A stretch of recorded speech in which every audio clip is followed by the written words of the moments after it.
पाऊस पडत असल्यामुळे इतकं थंडीचं वातावरण झालेलं काय सांगू. तर एकदम गरमागरम काहीतरी इच्छा खायची झालेली, तर म्हटलं अंडा भुर्जी पाव करते, तर त्याची रेसिपी शेअर करावी म्हटलं तुमच्यासोबत.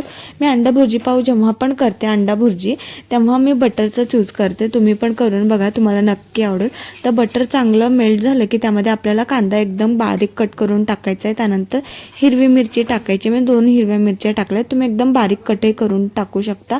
अद्रक लसणची पेस्ट टाकली आहे, मीठ टाकलं आहे, नंतर एक टोमॅटो टाकला आहे आणि आपल्या चवीनुसार लाल तिखट टाकायचं. आणि ह्या भुर्जीमध्ये मी मटन मसाला टाकते, चमचाभर टाकत असेल, छोटा मसाल्याचा चमचा, आणि गरम मसालाही टाकते. मटन मसाला आणि गरम मसाला दोन्ही टाकून बघा. आणि चांगलं मसाल्याला तेल सुटलं की आपल्याला त्यामध्ये अंडे आपल्याला फोडून टाकायचे आणि चांगलं परतायचं आहे. कमी गॅसवरतीच परतायचं आहे, कारण ते लगेच करपायला लागतं. मस्त असं परतून घ्यायचं. जोपर्यंत आपल्याला असं वाटत नाही की चांगलं परतल्या गेलं नाही, तोपर्यंत चांगलं एखाद्या चमच्याच्या साहाय्याने परतत राहायचं आहे. आणि चांगलं परतल्या गेलं की सर्वात शेवटी भरभरून अशी कोथिंबीर टाकायची आहे. मस्त असं कोथिंबीर जेवढं जास्त टाकू ना, भुर्जीला खूपच छान अशी टेस्ट येते. बनून तयार आहे खाण्यासाठी अंडा भुर्जी. तुम्हीही अशा प्रकारे करून बघा, नक्की तुम्हाला आवडेल. गरम गरम पावाबरोबर म्हणा, चपातीबरोबर, भाकरीबरोबर एकच नंबर लागते.